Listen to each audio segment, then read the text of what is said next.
মালদ্বীপের চতুর্দিকে সাগর, তাদের পাশেই একটা সৌদি আরবের জাহাজ ডুবে গেল,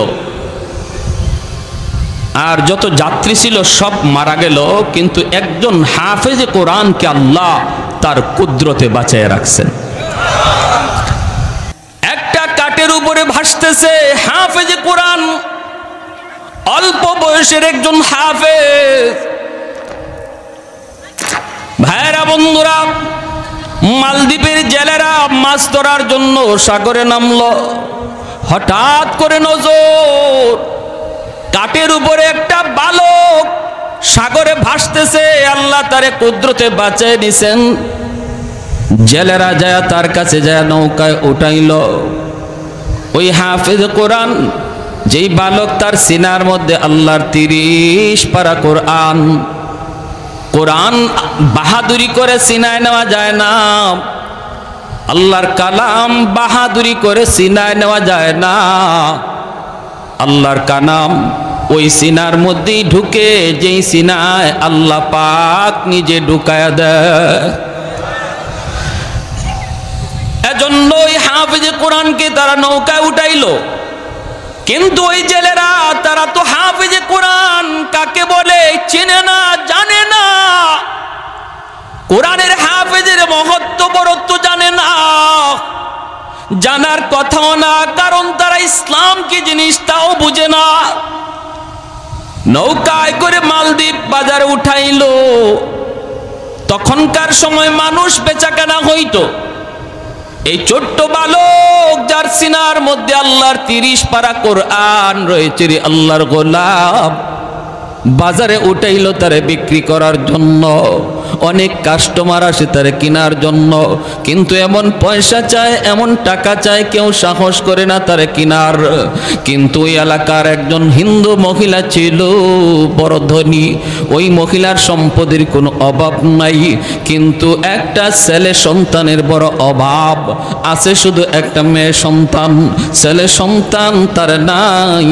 মহিলা চিন্তা করলো, সম্পদ দিয়ে আমার কি হবে? কারণ আমি যদি বৃদ্ধ হয়ে যাই, আমাকে পালবে কে, খাওয়াবে কে? মেয়েটারে বিয়ে দিয়ে দেব, পরের বাড়িতে চলে যাবে। একটা ছেলের প্রয়োজন। খবর পেয়ে সে বাজারে গেল, যায়া জেলেদেরকে বলল, টাকা যা লাগে তোমরা নিয়ে নাও, বিনিময়ে আমাকে, ছেলেটা আমাকে দিয়ে দাও, আমার সন্তান বানায়া তারে আমি পালব। হাফেজে কোরআন চলে আসলো হিন্দু মহিলার ঘরে। দিন যায় রাত যায়, মহিলাকে মা কয়া ডাকে, বোনটা তারে ভাইয়া কয়। দিন যাইতেছে আরামে, কোনো অসুবিধা নাই, ভালোই চলছে। এইদিকে হঠাৎ করে হাফেজে কোরআন দেখতে পেল মহিলা কান্দে। মা তুমি কেন কান্দ? মহিলা তখন ডাক দেয়া কই, বাবা আমি কেন কান্দি? এটা তোমার কাছে বলে কোনো সমাধান পাওয়া যাবে না রে বাবা। এরপরও তুমি বারবার যখন জিগাইতেছো, মা বলি, বাবারে শোনো, মালদ্বীপ শহরে প্রতি বৎসর নির্দিষ্ট তারিখে একটা সিডর হয়, জলোচ্ছ্বাস হয়। ওই সিডরে অসংখ্য অগণিত মানুষ মারা যায়। বাদশাহ জ্যোতিষীদেরকে বলল, গণকদেরকে বলল, তোমরা গণনা করে বের করো, জ্যোতিষী বিদ্যা পড়ে বের করো, কেন প্রতি বৎসর নির্দিষ্ট তারিখে রাত যখন 12টা বাজে তখন কেন সিডর হয়, জলোচ্ছ্বাস হয়? কারণটা কি একটু গবেষণা করে বের করো। জ্যোতিষীরা জ্যোতিষী বিদ্যা পড়ে বের করলো, গণকরা গণনা করো, তারা জানায় দিল এটা একটা খবিস জিন্নাতের কারসাজি, একটা দেও দানবের কারসাজি। যদি ওই দেও দানবের কাছ থেকে সিডর থেকে বাঁচতে হয়, তাহলে নির্দিষ্ট তারিখে সাগরের পারে যে রাম মন্দির, ওই রাম মন্দিরে সুন্দরী কুমারী একটা মেয়েকে রেখে দেওয়া লাগবে। আর ওই মেয়েটাকে ওই খবিস জিন্নাত দেও দানব তারা খেয়ে ফেলবে, হত্যা করে ফেলবে। এরপরে সিডর হবে না, ভুক দিলে পরে সিডর হবে না, ওরা কোনো ক্ষতিও করবে না। বাদশাহ জানায় দিল, আমার রাজ্যের সুন্দরী মেয়েদের তালিকা তৈরি করে দাও। প্রতি বছর লটারি হয়, এই বছর লটারিতে আমার একমাত্র মেয়ে, যে তোমাকে ভাইয়া কয়, আমার মেয়েটার নাম উঠে গেছে, আমাকে নোটিশ দেওয়া হয়েছে, সন্ধ্যা হলে সরকারি সৈন্য আমার দরজার সামনে হাজির হবে, হইয়ে আমার মেয়েটাকে তারা জোরপূর্বক নিয়ে যাবে। বাবা এজন্য কাঁদতেছি, বাবা বলো না আমি তো একজন মা, মা জানে সন্তানের দরদ। আজকে যেই মেয়েটারে এত আদর করে এত সোহাগ দিয়া নিজের হাতে বড় করলাম, চোখের সামনে মেয়েটা আজকে কোরবানি হবে, চোখের সামনে মেয়েটা আজকে মৃত্যুর ঘাটে যাবে, আমি মা কেমনে সেটা শুই? এজন্য আমি কাঁদতেছি। হাফেজ কোরআন তখন কয়, মা গো টেনশন করো না, মা তুমি কোনো টেনশন করো না, যদি এটা খবিস জিন্নাতের কারসাজি হয়, দেওদানবের কারসাজি হয়, দেওদানবের চেয়েও পাওয়ারফুল শক্তি আল্লাহ আমার সিনার ভিতরে রেখে দিয়েছে। সমাধান দিব আমি, সমাধান দিব আমি, কোনো টেনশন নাই, আমার বোনের কোনো ক্ষতি করতে দেব না। মা তুমি ভয় পেও না, ভয় পেও না। মা কই বাবা তুমি কেমনে কি করবা? হাফেজে কোরআন কয়, মা আমার বোনটারে নানার বাড়িতে পাঠা দাও, আর বোনের জামা কাপড় পরাইয়া পালঙে আমারে মেয়ে লোক বানায় বসায় দাও। আমার দাড়ি উঠে নাই, মুছ উঠে নাই, আমাকে দেখলে ওরা বুঝবে না আমি যে একটা ছেলে। মেয়ে লোকের পোশাক পরে যদি আমি বসা থাকি, আমাকে ওরা মেয়ে লোক মনে করে নিয়ে যাবে। নিয়ে যাক, তারপরে যা হয় আমি সেটা বুঝবো। মা তখন কান্দে, না রে বাবা না, বড় আশা করে তোমাকে এনেছি, না তোমাকে আমি হাতছাড়া করতে পারবো না। তুমি যদি চলে যাও, তোমার যদি কোনো ক্ষতি হয়, আমি মা কাকে নিয়ে স্বপ্ন দেখব, কাকে নিয়ে আমি বাঁচব? মা যেতে দেয় না, মা প্রস্তাবে রাজি হয় না। কিন্তু হাফেজ কোরআন কয়, মা গো কেন তুমি টেনশন করো গো মা, আমি কথা দিলাম আমার বিন্দু পরিমাণ কোনো ক্ষতি হবে না, হতে পারেই না, কারণ আল্লাহর 30 পারা কোরআন আমার সিনায়। উলফত মে বরাবর কে ওফা হো কে জফা হো, उल्फत में बराबर के वफा हो के जफा हो, हर चीज में लज्जत है अगर दिल में मजा हो,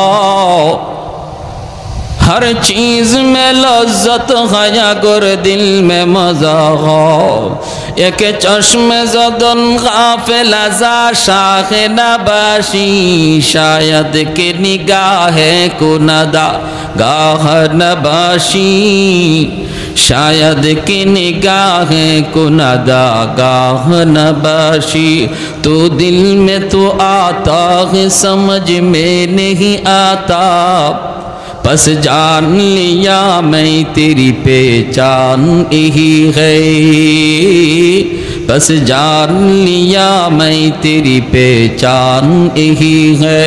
एक तो जोरे बोली अल्लाह अकबर, মুসলমানের আওয়াজে বলি আল্লাহু আকবার। ভাইরা বন্ধুরা, কোরআনের পাওয়ার আসেনি না নাই? আর একটু জোরে কোরআনের শক্তি আসেনি না নাই? আল্লাহর কালামের পাওয়ার আসেনি না নাই? প্রমাণ হবে, প্রমাণ হবে। ভাইরা বন্ধুরা, মহিলা কান্দে কয়, না না বাবা আমি তোমাকে হাতছাড়া করব না, তোমার যদি কোনো ক্ষতি হয়ে যায় আমি মা কাকে নিয়ে স্বপ্ন দেখব? না বাজান আমি রাজি না। কিন্তু ছেলে বলতেছে, মা টেনশন করবা না, টেনশন করবা না, কোনো ক্ষতি আমার হবে না, বোনটারে নানার বাড়ি পাঠায় দাও, নানার বাড়িতে পাঠায় দাও। ভাইরা বন্ধুরা নানার বাড়ি পাঠায় দিল। ছেলেটারে বোনের কাপড় পরাইয়া, মেয়ে লোকের কাপড় পরাইয়া পালঙে বসায় রাখলো। এইদিকে সন্ধ্যার টাইম, যেই মাত্র সরকারি ফৌজ দরজার সামনে এসে নক করেছে, এমনি মহিলা দরজা খুললা দেখি সরকারি ফৌজ। মহিলা তো আল্লাহ চিনে না, কোরআন চিনে না, কোরআনের মহত্ব বড়ত্ব জানে না, ঠিক কিনা? আল্লাহর কোরআনের সংস্পর্শে আর সোহবতে যারা আয় তারা কোরআনের পাওয়ার জানে, যারা কোরআনের কাছে আয় না তারা কোরআনের পাওয়ার জানে না, চিনেও না, ঠিক কিনা? আল্লাহর কোরআনের পাশে যারা আয়, সংস্পর্শে আয়, সোহবতে আয়, তাদের মধ্যে কোরআনের আসর যায় পড়ে। আল্লাহর কোরআন যেই কাপড়ের সাথে লাগে ওই কাপড়টা দামি হয়ে যায়। আল্লাহর কোরআন যেই কাঠের সাথে লাগে কাঠটা দামি হয়ে যায়। 10,000 20,000 টাকা গজের কাপড় যদি পায়ে লাগে আমাদের শরীর ঘামে না, পশম খাড়ায় না, ইন্না লিল্লাহ বলি না। কিন্তু আল্লাহর কোরআনের বস্তু নিয়ে যেই কাপড় দিয়ে বানানো হয় ওই কম দামি কাপড় যদি আমার পায়ে লাগে সাথে সাথে কলিজা কেঁপে উঠি, সাথে সাথে আমি কপালে চুমুকাই, সাথে সাথে আমি আমার টুটে লাগাই। আমার ভাইরা বন্ধুরা, আল্লাহর কোরআনের পাশে যেই আসে সেই কোরআনের খাতিরে দামি হয়ে যায়। অতএব কোরআনের মধ্যে কি আছে না আছে যদি জানতে হয় আলেমদের কাছে আসা লাগবে, মাদ্রাসায় আসা যাওয়া করা লাগবে, কোরআন পড়া লাগবে, কোরআন পড়নেওয়ালাদের কাছাকাছি আসা লাগবে, ঠিক কিনা? আলাইকুম বিমুজালাসাতিল উলামা ওয়া ইসতিমাই কালামিল হুকামা ফাইন্নাল্লাহা তাআলা ইউহয়িল কলবাল মাইয়িতা বিনূরিল হিকমা কামা ইউহয়িল আরদাল মাইতাতা বিওয়াবিলিল মাতার। এজন্যই নবী বলেন উম্মতের দল, ফিতনার জমানায় যদি ঈমান বাঁচাতে চাও একা একা হাঁটবা না, নিজেরে তুমি বড় কিছু মনে কইরা না। যদি দৌলতে ঈমান ফিতনার জমানায় তোমার বাঁচাইতে হয়, আমি নবী ভবিষ্যৎবাণী করে গেলাম আমার উম্মতের উলামায়ে কেরামের সাথে মিলেমিশে থাকবা। উলামায়ে কেরামের সাথে যাদের সম্পর্ক থাকবে নবীর হাদিসের ভাষায় তার ঈমান হেফাজত থাকবে। আর যারা বলবে যে আলেম উলামা লাগবে না, আমি কি কম বুঝি? বাংলায় কোরআন বের হয়ে গেছে, তফসির বাংলায় বের হয়ে গেছে, এখন ইমাম সাহেব কেন লাগবে, মাদ্রাসা কেন লাগবে? বুঝবেন খুব কম দিনের ভিতরে ওই শয়তান তার দলে নিয়ে যাবে। ভাই, যদি আপনি আলেম উলামার সাথে সম্পর্ক রাখেন, ইমানের ডাকাত যে আপনার লেবাস পরে, ইসলামী লেবাস পরে আসছে আপনার ইমান ডাকাতি করার জন্য, আপনি তারে চিনবেন না। উলামায়ে কেরামের কাছে রাডার আছে, রাডার। ওই রাডার দিয়ে উলামায়ে কেরাম চিনবে সে ইসলামের বন্ধু নাকি দুশ্মন, সে চিনায়া দিবে। যখনই আপনারে বলবে এভাবে হয় না, এভাবে করলে হয়, এভাবে নামাজ হয় না, এভাবে পড়লে নামাজ হয়, এভাবে জানাজা হয় না, এভাবে পড়লে জানাজা হয়, এভাবে জুম্মা হয় না, এভাবে পড়লে জুম্মা হয়, যত যা কিছু আপনারে বলবে, কখন বলবে? যখন দেখবে আপনি একা একা হাঁটেন, নিজেরও অনেক বড় পণ্ডিত মনে করেন, নিজে নিজেই কোরআন পড়েন, কোন আলেমের কাছে যান না, তখনই আপনাকে সেই কথাগুলা বলবে। আর যখনই দেখবে আপনার সম্পর্ক ইমাম সাহেবের সাথে, সম্পর্ক মাদ্রাসার সাথে, সম্পর্ক মুফতি মুহাদ্দিসের সাথে, তখন আপনার ধারে কাছেও আসবে না। এটাই আমার নবী বলে গেছেন, এই কথাটাই আল্লাহর নবী বলে গেছে। সাবধান, সাবধান, আল্লাহর দোহাই। আপনি বাংলা পড়তেছেন, কোরআন পড়তেছেন, আমি নিষেধ করি না, পড়েন, কিন্তু পড়ার পরেও বোঝাটা বুঝতে হবে একজন আলেমের কাছ থেকে, ঠিক কিনা ভাই? পড়ার পরেও চূড়ান্ত বুঝটা নিতে হবে একজন আলেমের কাছ থেকে, জান্নাওয়ালা আলেমের কাছ থেকে। আজকের সমাজে আমাদের অনেক মুসলমান ভাই এই ব্যাপারে পথভ্রষ্ট হয়ে যাচ্ছে, গোমরা হয়ে যাচ্ছে, আলেমদের সাথে তার অন্তরে বিদ্বেষ জন্ম নিচ্ছে। আমার ভাইরা বন্ধুরা, হাফেজে কোরআন যতই মহিলাকে বোঝায়, মহিলা তো বুঝ মানতে রাজি না। দরজা খোলার পর যখনই দেখলো সরকারি ফৌজ, সাথে সাথে কয় রাম রাম রাম। আসেনি না নাই? হ্যাঁ, ভয় পাইলেই কয় রাম রাম রাম। হাফেজে কোরআন মনে মনে কয় মারে তোমার রামে বাঁচাইতো না, বাঁচাইবে আমার আল্লাহ, ঠিক কি? অবাক কিছু দেখলেই ওরা রাম রাম, অবাক কিছু দেখলেই ভগবান কইতে দেরি করে না। কিন্তু ভাইরা, ইসলাম এটা বলে না। বটগাছ কোনোদিন দেবতা হতে পারে না, গঙ্গা কোনোদিন দেবতা হতে পারে না, তুলসী গাছ কোনোদিন দেবতা হতে পারে না, গাভী কোনোদিন দেবতা হতে পারে না। অবাক কিছু দেখলেই যদি খোদা মনে করো, এজন্যই তো 33 কোটি দেবতা হইছে। কাবা শরীফে ছিল মাত্র 360টা দেবতা, এরপরে যা দেখে ইডেরই খোদা কয়, কইতে কইতে 33 কোটি, ঠিক না? উসমান হারুনি আল্লাহর বহুত বড় ওলি, আল্লাহর বহুত বড় ওলি উসমান হারুনি খাজা মঈনুদ্দিন চিশতি রহমতুল্লাহি আলাইহির উস্তাদ। খাদেম নিয়ে রওনা দিয়েছেন, শীতের রাত, অজু করবেন, একটু অজুর পানি গরম করা লাগবে। খাদেমকে বলতেছেন, বাবা দেখ তো কোথাও একটু আগুন পাওয়া যায় কি না। খাদেম তালাশ করে করে পেয়ে গেল কিছু আগুন। আগুনের চতুর্দিকে মানুষজন দাঁড়ায় দাঁড়ায় আগুনের পূজা করে আর উলু উলু উলু উলু দেয়। খাদেম যায় বলতেছে, ভাই রে তোমরা একটু আগুন দিবানি? কয় কেন? কয় উস্তাদের অজুর পানি গরম করব। সাথে সাথে অগ্নি পূজারীর দল, ওদের মাথা গরম হয়ে গেল। কই কি আমরা আগুনের পূজা করি, এই আগুন নিয়ে তুমি অজুর পানি গরম করবা? ভাগো মিয়া। কয় দেও না ভাই, একটু আগুন নিলে কি আগুন কমবে নাকি? কয় কমবে কি বাড়বে তা জানি না, তবে আগুন দিমু না। চলে গেলেন, যায় উস্তাদকে বলতেছেন, উস্তাদজি আগুন তো পাইছি কিন্তু আগুন ওরা দিবে না কেন? কয় ওরা আগুনের পূজা করে। আল্লাহর ওলি উসমান হারুনি কয় আমাকে নিয়ে যাও। ইনি আসলেন, আইসে ইনি আবার আগুন চাইলেন, দিতে নারাজ। কেন দিবা না? কয় আগুনের পূজা করি। কেন পূজা করো? কয় বাপে করছে, দাদায় করছে। কেন করছে? কয় আগুন মরার পরে জ্বালাবে না। আগুনের পূজা করলে আগুন মৃত্যুর পর জ্বালাবে না, মায়া করবে, মায়া করবে। আল্লাহর ওলি উসমান হারুনি কয় এত বৎসর যাবত আগুনের পূজা করো, তাহলে একটু যাচাই করে দেখো আগুন তোমাদেরকে মায়া করবে কি করবে না। দুনিয়াতে আঙ্গুলটা আগুনের ভিতর দিয়া দেখো, আগুন আঙ্গুল জ্বালায় কি জ্বালায় না। যদি দুনিয়াতে আঙ্গুল না জ্বালায় তাহলে বুঝবা মরণের পরেও জ্বালাবে না। আর যদি দুনিয়াতে আঙ্গুল জ্বালায় বোঝা গেল 60 বছর 70 বছরের পূজা আগুনে তোমাকে রেহাই দিবে না। অগ্নি পূজারীরা কয় মৌলবী বুঝছি তুমি আসছো আমাকে আগুনে জ্বালানোর জন্য। আগুনের স্বভাবটাই তো জ্বালানো, আগুনে কিছু দিলেই তো আগুন জ্বালায়, আগুনে কারে না জ্বালায়। উসমান হারুনি কয় কি কইছো তোমরা পাগল আহমক? আগুনের স্বভাবটাই জ্বালানো নয়, আগুন চাইলেই জ্বালাইতে পারে না।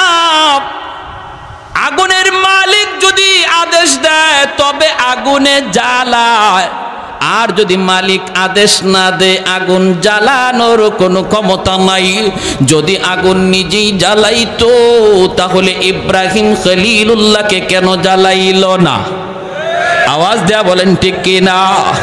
যদি আগুন চাইলেই জ্বালাইতো মুসা কালিমুল্লাহরে তুর পাহাড়ে কেন জ্বালাইল না? পুরা তুর পাহাড়টা জ্বলে ছাই হয়ে গেল।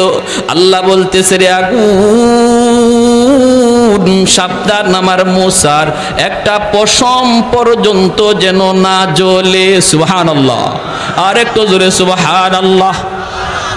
ওই অগ্নি পূজারীরা কই মৌলবী ইব্রাহিম বুঝি না, মুসা বুঝি না, তুমি কিছু পারবা কিনা বলো, তুমি কিছু পারবা কিনা বলো। উসমান হারুনি বলে তাহলে তোমরা বুঝি দেখতে চাও? হ দেখতে চাই। এই কথা বলতে আল্লাহর ওলি উসমান হারুনি ছোট্ট একটা বাবু পাশে দাঁড়ায় রয়েছে, ওদেরই ছেলে। এই ছোট্ট বাচ্চাটারে কোলে লইয়া আল্লাহু আকবার বইলা একটা লাফ দিয়া আগুনের ভিতরে চলে গেলেন। এখন তো শুরু হইছে Ram Ram Ram Ram Ram, high high high, মৌলবী মরছে মরুক, জ্বলছে জ্বলুক, আমাদের বাচ্চাটার কি দোষ ছিল? হঠাৎ করে আগুনের ভিতর ওরা তাকায় তাকায় দেখি আল্লাহু আকবার, ঘটনা কি? মৌলবী যে বাচ্চাটারে নিয়ে আগুনের ভিতরে ঢুকলো, আগুন তাদের চারপাশ দিয়ে দাও দাও করে জ্বলে, কিন্তু আগুন তাদের গায়ে লাগে না। বাচ্চাটারে নিয়ে উসমান হারুনি আগুনের ভিতরে তিনি আদর করতেছেন, চুমু খাইতেছেন, মায়া করতেছেন। এই দৃশ্যগুলি ওরা আগুনের বাহির থেকে দেখলো। এরপরেই আল্লাহর ওলি উসমান হারুনি আবারও আল্লাহু আকবার বলে বাচ্চা নিয়ে আগুন থেকে বের হয়ে আসলেন। এইবার অগ্নি পূজারীরা কয়ে বুঝছি, হায় হায় হায়, এতদিন যাবৎ আমরা কার পূজা করি? আগুন তো ভগবান না, ভগবান তো হলো যে আগুনে ফরছে অথচ আগুন জ্বালাইছে না। বুঝছেন? ওসমান হারুনির পায়ে সেজদা করা শুরু করে দেয়। যেই মাত্র ওনার পায়ে সেজদা দেয় আপনি ভগবান, আপনি ভগবান, তখন তিনি লাঠি দিয়ে আঘাত করে বলতেছে, আহাম্মকের দল, তোমরা তো অবাক কিছু দেখলে খোদা কইতে দেরি করো না। আরে আমি, এটা আমার কোনো কেরামতি নয়, আগুনে আমারে জ্বালাইছেন, এটা আমার কোনো বাহাদুরি নয়, আগুনের মালিকের উপর আমি বিশ্বাস করেছি। তোমরাও যদি আগুনের মালিকের উপর বিশ্বাস করো, ঈমান আনো, আগুন তোমাদেরকেও জ্বালাবে না, সাথে সাথে ওরা কালেমা পড়ে মুসলমান হয়ে যায়। मैं तालिब मौला हूँ मेरे इश्क़ निराला, मैं तालिब मौला हूँ मेरे इश्क़ निराला, है जुमला जहाँ जिनके तजल्ली से उजाला, है जुमला जहाँ जिनके तजल्ली से उजाला, मदरुद जहाँ गैर खुदा यार नदारम, जुज़ियात खुदा ही चे दिगर कार नदारम, जुज़ियात खुदा ही चे दिगर कार नदारम। একটু জোরে বলি আল্লাহু আকবার। এজন্যই মহিলা যেই মাত্র রাম রাম কয়, হাফেজে কোরআন কয়, মা নীরব, চুপ থাকো। সরকারি ফৌজগুলি ভিতরে ঢুকছে, ঢুইকা ওরা দরজার দিকে তাকাইছে, খাটের উপরে বসা আছে এত সুন্দরী একটা মেয়ে। বলুন তো আপনারা মেয়ে না ছেলে? চেহারার মধ্যে মোছ নাই, দাড়ি নাই, কম বয়সে হাফেজে কোরআন বাংলাদেশে আসেনি না নাই? শুধু আছে তা নয়, বিশ্ব মানচিত্রে যে কয়জন বাংলাদেশের নাম দুনিয়া জুড়ে উজালা করেছে সবাই কম বয়সের, এখনো দাড়ি মুস্তাদের উঠে নাই, ঠিক কিনা? বাংলাদেশের নাম সুনাম যারা বয়ে আনলো তারাই হলো কোরআনের পাখি, এদেশের সম্পদ, ঠিক কিনা? দুর্ভাগ্য, দুর্ভাগ্য আমাদের কপাল পুরলো, যাদের খাতিরে দেশ বাংলার জমিনে মানচিত্রে পরিচিত হলো, আজকে তাদের কদর আমাদের সমাজে আর দেশে হয় না। আহা ভাইরা আমার, ওরাই নিজেরাই কয়, হায় হায় এত সুন্দর মেয়ে, এত সুন্দর মেয়ে তো কোনোদিন দেখি নাই, হায় রে এত সুন্দর মেয়েটারে আজকে আমরা বলি দিব। সুন্দর তো হবেই, কারণ দেশ হলো নবীর দেশ, নবীর দেশে যার জন্ম, চেহারা তো সুন্দর হবেই। নিয়ে যাইতেছে, নিয়ে যাইতেছে, নিয়ে যাইতেছে হাফেজে কোরআন। ভাইরা বন্ধুরা, ওই যখন রাম মন্দিরে যায় রেখে দিল, মন্দিরে ঢুকার পরেই সে মেয়ে লোকের পোশাক খুলে ফেলবো, লুকায় এসে তার নিজের পোশাক নিয়ে নিল, যায় নামাজটাও নিয়ে নিল। মন্দিরে ঢুকেই হাফেজে কোরআন যায় নামাজ বিছাইয়া আল্লাহর কুদরতি কদমে সেজদায় পড়ে গেল। জানালা দিয়া তাকায়, রাত যখন 12টা বাজবে, সরকারের পক্ষ থেকে পাগলা ঘন্টা বাজানো হবে, সিগন্যাল দেওয়া হবে, সিডর হওয়ার সময় হয়ে গেছে, সবাই সতর্ক হয়ে যাও। যেই মাত্র 12টা বেজে গেল, হাফেজে কোরআন তাকায় দেখলো, ওই যে সাগর থেকে দেখা যায় বিশাল আকারে পানি উপরে উঠতেছে, পানির উপরে আবার আগুন দেখা যায়। সাথে সাথে সে আল্লাহর কোরআনের সূরা ইয়াসিন তিলাওয়াত শুরু করে দেয়। তিলাওয়াত শুরু করে আর কয়, মালিক আজকে প্রমাণ হবে, প্রমাণ হবে দেওদানবের পাওয়ার বেশি নাকি তোমার কোরআনের পাওয়ার বেশি। আজকে প্রমাণ হবে সিডরের পাওয়ার বেশি নাকি তোমার কোরআনের সূরা ইয়াসিনের পাওয়ার বেশি। বাইরা বন্ধুরা, যেই মাত্র পানিটা আসতেছে দানবের রূপ ধারণ করে, সাথে সাথে সূরা ইয়াসিন পড়ে সে একটা ফু দিল। ফু দেওয়া মাত্রই আল্লাহ পাক রব্বুল আলামিন ওই সূরা ইয়াসিনকে অ্যাটম বোমার মতো শক্তিশালী বানায়া পাহাড়ের মতো উঁচু হওয়া পানির মোকাবেলায় আল্লাহ পাঠায়া দিলেন। আল্লাহু আকবার, জোরে বলেন।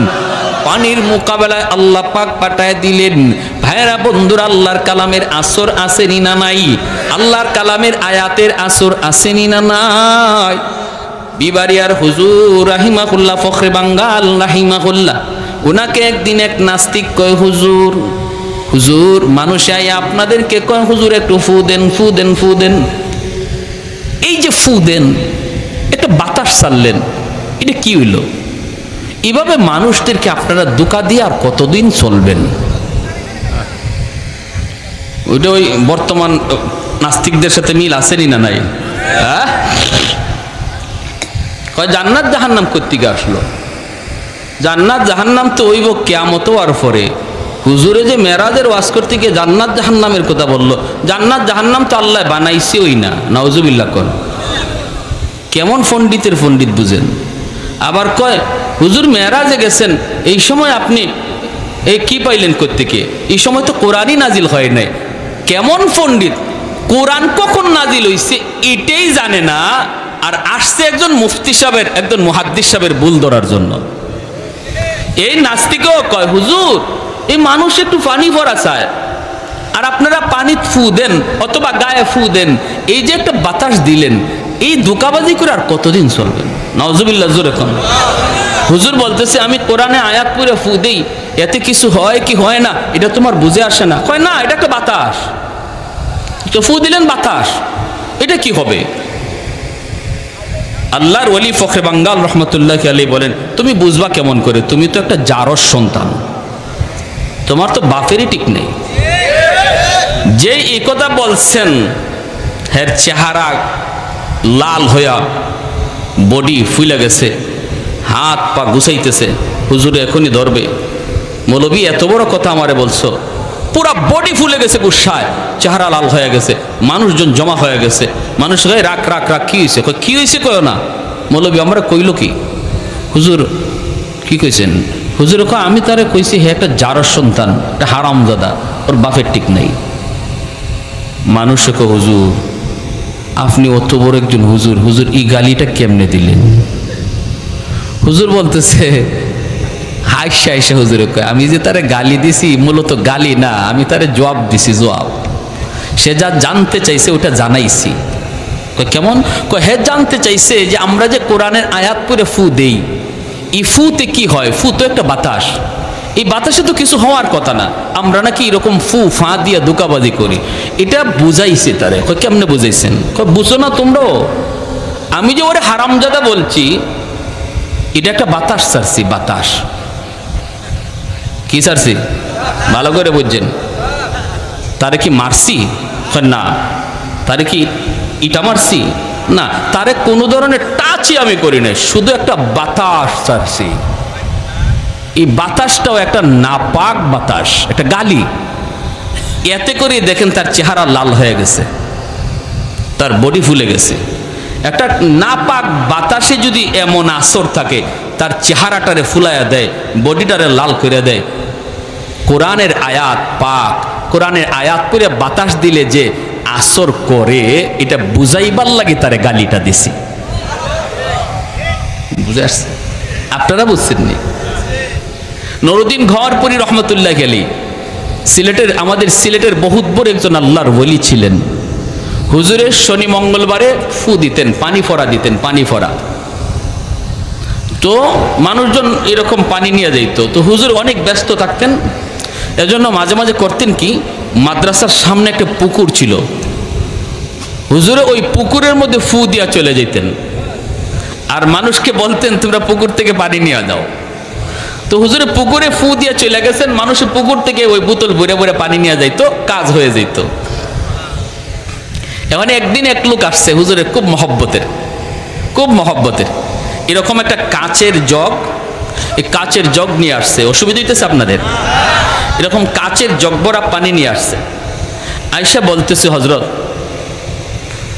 আমার একটু একটু পানি ফোড়া হুজুর, একটা ফু লাগবে। হুজুর বলতেছে, কেন? আমি তো পুকুরে দিয়ে আসলাম, তুমি পুকুর থেকে নিয়ে যাও। হুজুর আমার কেমন কেমন, হুজুর আমার এটাতে দিয়া দেন। এত বড় পুকুর, ফু দিছেন এক কোনায়, ওই জায়গায় ফু লাগে নাই না লাগছে এটাও জানি না। কোন ভাই ফু গেছে আর কোন ভাই গেছে না, আমি কোত্থেকে পানি নিব? হুজুর আমার জগটার মধ্যে একটা ফু দিয়া দেন। হুজুর বলতেছে, ও আমার ফু পুকুরের কোন দিকে গেছে আর কোন দিকে গেছে না এটা তোমার একে নইতেছে না, তোমার জগে ফু দিতাম। তো ঠিক আছে, জগ ধরো, কাচের জগ তুমি ধরো, আমি ফু দেই। কাচের জগটা এইবার ধরে, আমাদের উস্তাদরা পাশে দাঁড়ানো, সবাই দেখতেছে, এই কাচের জগটা সেইভাবে ধরে রাখছে, আর হুজুর একটা ফু দিছেন। ফুটা দেওয়ার সাথে সাথে কাচের জগ টাস টাস করে ভেঙে পড়ে গেছে। কিসের পানি? পুকুরে ফু দিছি, তোমার একই নয় না জগে ফু দিমো। ঠিক আছে, জগ ভালো করে দৌড়, জগ ওই নাই, জগ আছে, জগ ওই নাই। ওই হাফেজে কোরআন আল্লাহর কালাম সূরা ইয়াসিন পড়ে ফু দিল, আল্লাহ ওই কোরআনের সূরা ইয়াসিনকে এমন পাওয়ারফুল এক বোমা বানায় দিলেন, সাগর থেকে পাহাড় পরিমাণ উঁচু হয়ে যে সিডোর আসতেছে এর মোকাবেলায় চলতেছে, সিডোর আসতেছে, আল্লাহর কোরআনও যাইতেছে। আল্লাহু আকবার, জোরে কর। আমার ভাইয়েরা বন্ধুরা, সামনের দিকে যায়, মোকাবেলা হয়ে গেল আল্লাহর কোরআনের সাথে। মুহূর্তের ভিতরে সাগরের সিডোর, পাহাড় পরিমাণ উঁচু যে সিডোর ছিল, সাগরে আবার দেবে গেল। মুহূর্তের ভিতরে আল্লাহর কোরআন জয়ী হয়ে গেল, আর দেওদানবের কারসাজি পরাজিত হয়ে গেল। ভাইরা বন্ধুরা, সকালবেলা আসছে ওরা লাশ নেওয়ার জন্য, লাশ, কারণ প্রতিদিন প্রতি বৎসর সকালবেলা ওরা লাশ নিয়ে যায়। রাতে যদি সিডোর না হয় তাহলে মন্দির থেকে লাশ নিয়ে যায়। আসছে সরকারি ফৌজ লাশ নেওয়ার জন্য, আইসা দেখে লাশের কোনো বংশও নাই, বরং মন্দিরের ভিতরে একজন কোরআনের হাফেজ বসে বসে কোরআন তিলাওয়াত করতেছে। ইয়াসিন ওয়াল কুরআনিল হাকীম ইন্নাকা লামিনাল মুরসালিন। আল্লাহর কোরআন পড়তেছে, সরকারি ফৌজরা ইসা কয়ে, কি রে বেটা তুমি এখানে কি করো? লাশ কোথায়? হাফেজ সাহেব কয়ে, লাশ কোথায় পাইবা? লাশ কোত্থেকে আসবে? কয়ে, কেন? গতকাল যেই মেয়েটাকে আমরা রেখে গেলাম এই মেয়েটার লাশ নেওয়ার জন্য এসেছি। হাফেজ সাহেব কয়ে, মেয়ে তোমরা আনো নাই, আমারই তোমরা আনছ। ফৌজরা কয়ে, কও কি তুমি? বলে, হ্যাঁ, আমাকে তোমরা নিয়ে আসছো, আমার বোনকে নানার বাড়ি পাঠায় দিছি। যারে তোমরা মনে করো মেয়ে, সে তো নানার বাড়িতে পিঠা খায়, আর আমি তো আমার বোনের জামা কাপড় পরে বসেছিলাম, আমাকে মেয়ে লোক মনে করে তোমরা নিয়ে আসছো। কই, তাহলে সিডোর যে হলো না, তুমি যে মরলা না, ঘটনা কি? হাফেজ সাহেব কয়ে, তোমরা কি মনে করো গো? তোমরা তো আল্লাহকে চেনো না, আল্লাহর কালাম কত পাওয়ারফুল তাও জানো না। ওই যে সিডোর তোমরা দেখো, দেওদানবের পাওয়ার তোমরা দেখো, এর চেয়ে হাজার লক্ষ গুণ পাওয়ার আল্লাহ আমার সিনার ভিতরে জমা রাখছে। সিডোর সিডোরের মতো করে উঠছে। আমি শুধু আমার মালিকের সূরা ইয়াসিন, আল্লাহর কালামের সূরা ইয়াসিন, যেই সূরা কোরআনের হৃৎপিণ্ড, ওই সূরা পড়ে শুধু একটা ফু দিয়েছি, যেখান থেকে পানি উঠছিল সেখানেই দেবে গেছে। কও কি তুমি বলে হ্যাঁ, এটা আল্লাহর কোরআনের পাওয়ার, আল্লাহর কোরআনের পাওয়ার। সাথে সাথে তারা বাদশারে জানায় দিল। বাদশাহ অবাক হয়ে গেল। বাদশাহ মন্ত্রী পরিষদ নিয়া হাফেজ সাহেবের সামনে এসে হাজির হয়ে বলতেছে, রে হাফেজে কোরআন, ও বাবা তুমি এটা কি শুনাইছো, কি বলছো? আমরা তো কোরআন বুঝি না, কোরআনের মহত্ব জানি না। বাবা আগামী বছর এই তারিখে আবার তোমাকে আমরা মন্দিরে রাখবো, আবারও তোমাকে মন্দিরে রাখবো। আমরা নদী সাগরের পারে দাঁড়ায় দাঁড়ায় দৃশ্যগুলি দেখব, নিজের চোখে আমি দেখবো রে বাবা, নিজের চোখে দেখব আল্লাহর কোরআনের পাওয়ার, নিজের চোখে দেখব। যদি এমনই হয় আমি বাদশা কথা দিলাম জনগণ সহ একদিনে কালেমা পড়ে মুসলমান হয়ে যাব। আমার ভাইরা বন্ধুরা, পরের বছর হাফেজে কোরআনকে আবার মন্দিরে রেখে দেওয়া হয়। নির্ধারিত তারিখে রাত যখন 12টা বাজে, মন্ত্রী পরিষদ লয়া বাদশা সাগরের পারে দাঁড়ানো। ঠিকই সিলুর উঠতেছে আল্লাহর কালাম, ওইরা হাফেজে কোরআন মন্দির থেকে ফু দিছে। বাদশাহ একবার সাগরের দিকে তাকায়, আরেকবার মন্দিরের দিকে তাকায়, একবার সাগরের দিকে তাকায়, আবার মন্দিরের দিকে তাকায়। হঠাৎ করে দেখে মন্দির থেকে পাওয়ারফুল একটা আগুনের লোক্কা সাগরের দিকে যাইতেছে। যেই পানিটা এত উঁচা হয়ে উঠলো, ওই পানিতে যায় আঘাত করা মাত্রই পানি আবার সাগরে দেবে গেল। বাদশার সাথে সাথে এসে বলতেছে, রে বাবা হাত বাড়ায় দে, এতদিন পর্যন্ত অন্ধকার ধর্মে ছিলাম, সত্য ধর্মের সন্ধান পাই নাই, আল্লাহর কোরআন চিনি নাই, কোরআন চিনি নাই, কোরআনের মালিককেও চিনি নাই। আজকে তোমার হাতে হাত রেখে মন্ত্রী পরিষদ সহ কালেমা পড়ে মুসলমান হলাম। একদিনে মালদ্বীপের সমস্ত জনগণ একজন হাফেজ কোরআনের হাতে হাত রেখে সবাই কালেমা পড়ে মুসলমান হয়ে যায়। ইসলামের এত বড় অবদান কোরআনওয়ালাদের, হাফেজ কোরআনদের। কিয়ামতের ময়দানে আল্লাহ পাক রব্বুল আলামিন যখন একজন কোরআনের পাখিকে বলবে যাও জান্নাতে যাও, কেমনে বলবে জানবেন? পর্দার আড়ালে আনবে আল্লাহ। আল্লাহ পাক পর্দার আড়ালে আনবে একজন আলেমকে, একজন হাফেজ কোরআনকে। আইন আল্লাহ বলবে, তুমি এই গুনাহটা কেন করেছিলা? ইয়া মাশারাল উলামা ইন্নী লাম আযা ফীকুম ইলমি লিউআযিবাকুম, আমি আল্লাহ তোমাকে কোরআন দেই নাই জাহান্নামের আগুনে জ্বালানোর জন্য। কেন তুমি এই অন্যায় করেছো? কেন তুমি এই অপরাধ করেছো? তখন পর্দার আড়ালেই হাফেজে কোরআন আলেমে দ্বীন তখন বলবে, আল্লাহ ভুল হয়ে গেছে, শয়তানের দুকায় পড়ে ভুল করে ফেলেছি। আল্লাহ পাক তখন বলবে, নেও আমি তোমাকে পর্দার ভিতরেই তোমাকে মাফ করে দিলাম। তোমাকে জিজ্ঞেস করলাম কেন ভুল করেছো, এই জিজ্ঞেস করাটাও হাসরবাসী কাউকে আল্লাহ দেখাবে না। ইযহাবু ফাকাদ গাফারতু লাকুম ওয়ালা উবালি, যাও তুমি জান্নাতে যাও, আমার কোরআনের ইজ্জতের খাতিরে কোনো পরোয়া আমি কারো করলাম না। তখনই সে কইব, আমি আমার আব্বা আম্মা ছাড়া জান্নাতে যাইব না। সুবহানাল্লাহ, আরো আস্তে কোন। আল্লাহ পাক বলবে, যাও জাহান্নামের ভিতর থেকে তার বাপ মাকে নিয়ে আসো। ফেরেশতারা জাহান্নামের ভিতরে যায় তার বাপ মাকে ডাক দিবে। বাপ মা যখন উঠে আসবে তখন তার দাদা দাদি নানা নানি তার বাপ মাকে ধরবে, ধরে বলবে, বাবা রে তোমরা তোমাদের সন্তানের সুপারি আসছে আজকে জান্নাতে যাইতেছো, জাহান্নাম থেকে মুক্তি পেয়ে গেছো। কিন্তু আমরাও তো তার দাদা, আমরাও তো তার নানা নানি কম আদর করি নাই, আমরাও জাহান্নামে আজকে আগুনে জ্বলতেছি। আমার ভাইটারে আমি কত আদর করলাম, একটু যায় কইও আমাদের জন্য সুপারিশ করতো। তখন তার বাপ মা যখন জান্নাতে যাওয়ার পথে হাফেজ সাহেব যায়, আলেম যায়, সাথে সাথে বাপ মা থেমে যায়। বাপ মা থাইমে বলতেছে, না আমরাও জান্নাতে যাবো না। কেন? কই তুমি যদি তোমার বাপ মা ছাড়া জান্নাতে না যাও, আমরাও আমাদের বাপ মা ছাড়া জান্নাতে যাইমু না। আল্লাহ বলবে, যাও আমার কোরআনের পাখির দাদা দাদিরে নিয়ে আসো। দাদা দাদিরে যখন তুলতে যাবে তখন ওই এলাকার, এই যে মাদ্রাসা আপনাদের, এই এলাকার মানুষজন ওই তার দাদা দাদিরে ধরবে।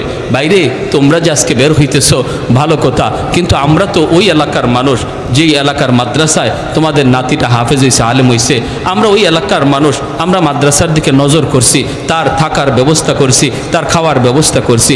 আজকে আমরা কিছু মানুষ জাহান্নামে আটকে গেছি, তোমরা একটু যায় কইও তারে সুপারিশ করতো।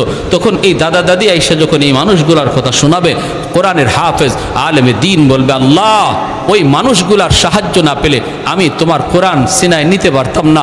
আল্লাহ তারা আমার থাকার জায়গা করে দিছে, আমার খাওয়ার ব্যবস্থা করে দিছে, আল্লাহ আমি তাদেরকে সাথে চাই। তখন আল্লাহ ফেরেশতাদেরকে বলবে, ওই মানুষগুলাকে জাহান্নাম থেকে আইনা দুইটা সারিতে দাঁড় করাও, আর মাঝখান দিয়ে আমার কোরআনের পাখিরে সারো, দেখি আমি আল্লাহ তারে কতজনে চিনে আর সে কতজনকে চিনে। তখন মাঝখান দিয়ে সারা মাত্রই প্রত্যেকে তারে চিনবে। একজনে বলবে, হুজুর আপনি আমারে চিনছেন? আনাল্লাযী সাকাইতুকা মা, আমি আপনাকে একদিন এক গ্লাস পানি পান করাইছিলাম। মায়ার নবী হাদিসে এইভাবেই বলছেন। আরেকজনে বলবে, হুজুর আপনি আমাকে চিনছেন? আনাল্লাযী ওয়াহাবতু লাকা ওযুআ, আমি আপনাকে একদিন এক বদনা ওযুর পানি দিছিলাম।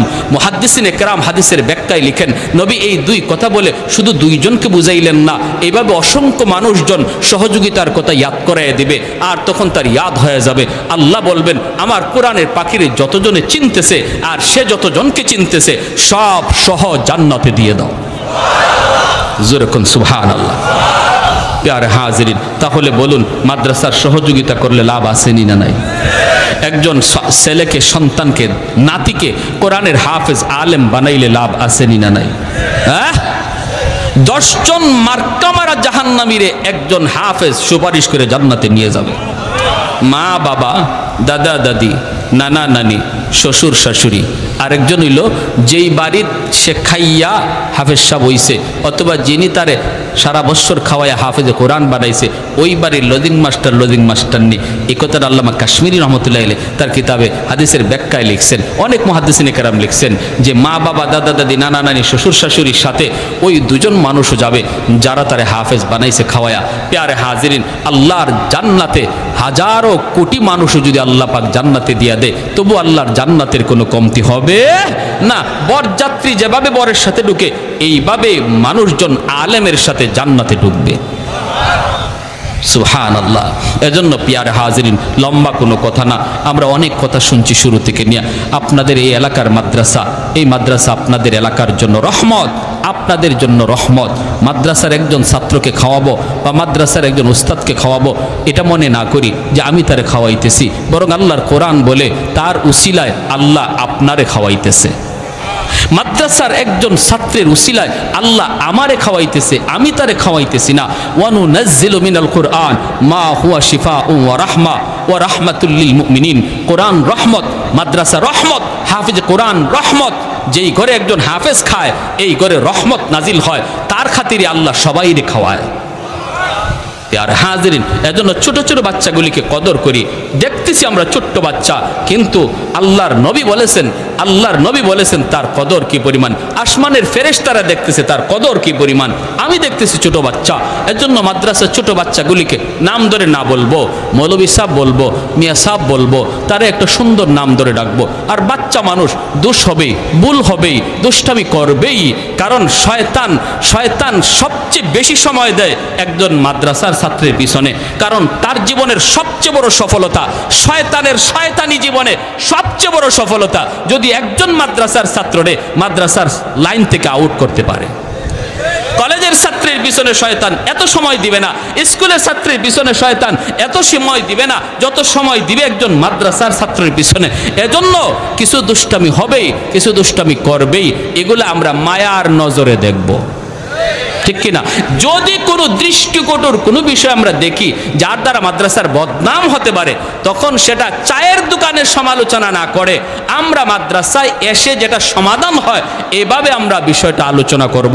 আমি যদি চার দোকানে মাদ্রাসার বদনাম করি, আর আমার বদনাম শুনে একজন মানুষ যদি তার ছেলেকে মাদ্রাসায় ভর্তি করা থেকে বিরত হয়ে যায়, যে মাদ্রাসায় যদি এমনই হয়, পোলারে নিয়ত করছিলাম মাদ্রাসায় পড়াবো আর পড়াবো না, আপনার কথার কারণে যদি একজন বাবা তার সন্তানকে মাদ্রাসায় দেওয়া থেকে ফিরাইয়া নিয়ে আনে, কিয়ামতের ময়দানে আল্লাহর দরবারে আপনার মতো এত বড় আসামি আর কেউ হবে না, এত বড় আসামি আর কেউ হবে না।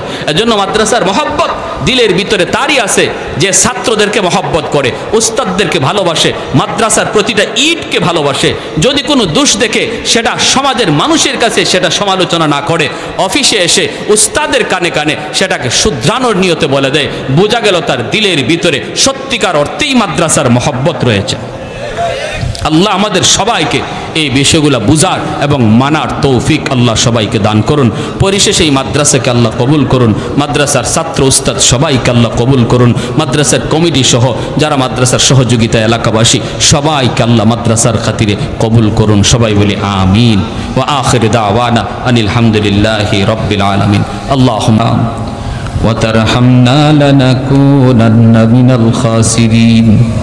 রব্বিরহামহুমা কামা রব্বায়ানি সগীরা। রব্বিরহামহুমা কামা রব্বায়ানা সগীরা। রব্বুল আলামিন কুদরতি নজরে, মায়ার নজরে একটু তাকায় দেখো গো আল্লাহ, তোমার কতিপয় বান্দারা বসে বসে গভীর রাত পর্যন্ত কোরআনের কথা, আয় আল্লাহ তোমার নবীর কথা, তোমার নবীর নায়েব রাসূলদের কথা শুনতেছে। আমলখানা যদি পছন্দনীয় হয়, এর উসিলায় আমাদের জীবনের সব গুনাহ খাতাগুলি মাফ করিয়া দাও। আল্লাহ যারা হাত বাড়াইছি মালিক, জানি না কার জানি আদরের মা দুনিয়ায় নাই, কার জানি আদরের বাবা দুনিয়ায় নাই।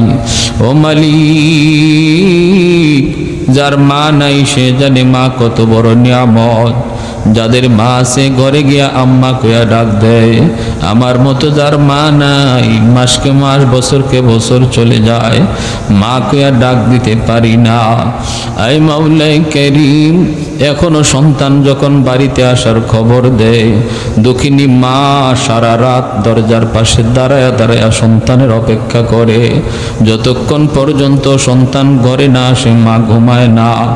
এমনও মা যারা আমরা হারাইছি গো আল্লাহ, মেহেরবানি করে সন্তানের হাতের দিকে তাকাইয়া মার কবরখানাকে জান্নাতের বাগান বানায়া দাও।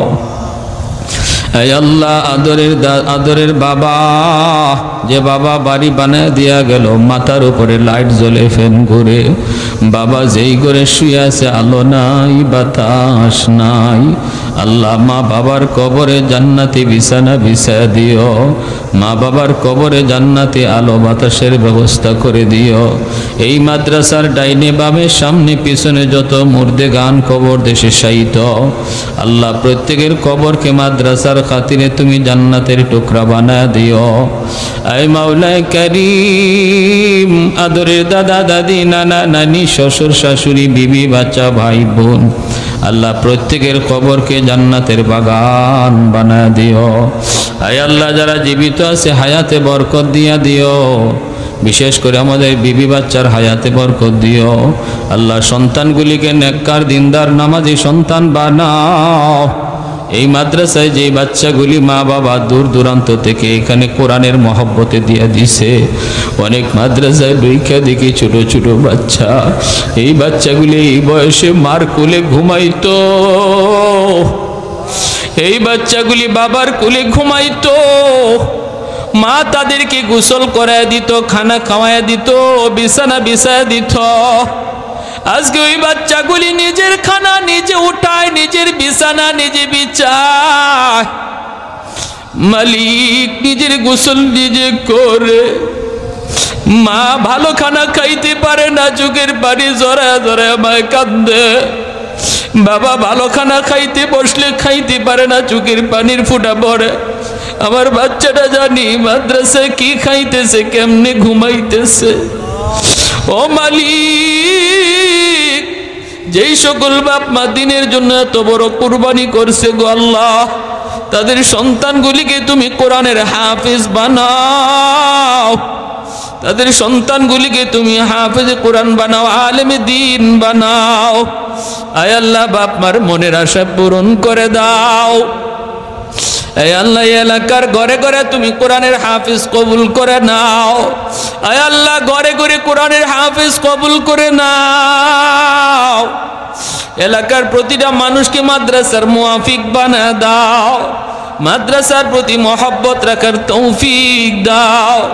আয় মাওলায়ে করিম যত হাজত গাইবি খাজানা থেকে পুরা ফরমাও। আয় আল্লাহ, আয় আল্লাহ, মাদ্রাসার কমিটিতে যারা আছে, সহযোগিতায় যারা আছে, আল্লাহ প্রত্যেকের এই মেহনতকে নাজাতের উসিলা বানায় দাও। আয় মাওলায়ে করিম, আয় আল্লাহ, ছাত্র উস্তাদ সবাইকে কবুল করো। আয় মাওলা, যারা অসুস্থ আছে আমাদের মধ্যে আল্লাহ সুস্থতার নিয়ামত দান করো। আমার মা বোনদেরকে মাফ করো, আমার যুবক ভাইদেরকে মসজিদমুখী বানাও। আল্লাহ জমানার ফিতনা ফাসাদ থেকে মুসলিম যুব সমাজকে হেফাজত করো। আয় মাওলায়ে করিম, আমাদের দেশের উপরে রহম করো। আয় আল্লাহ, সব ধরনের ষড়যন্ত্র থেকে আমাদের দেশকে রক্ষা করো। আল্লাহ, বিশ্ব শান্তি ফিরায় দাও, যাবতীয় অশান্তি তুমি দূর করে দাও, হিংসা বিদ্বেষ দূর করে দাও, আমাদের পরস্পরে মিল মহব্বত বাড়ায় দাও। ওয়াসাল্লাল্লাহু তাআলা আলা খাইরি খালকিহি মুহাম্মাদিন ওয়া আলিহি ওয়া আসহাবিহি আজমাইন। আমিন আমিন বিরহমাতিকা ইয়া আরহামার রাহিমিন।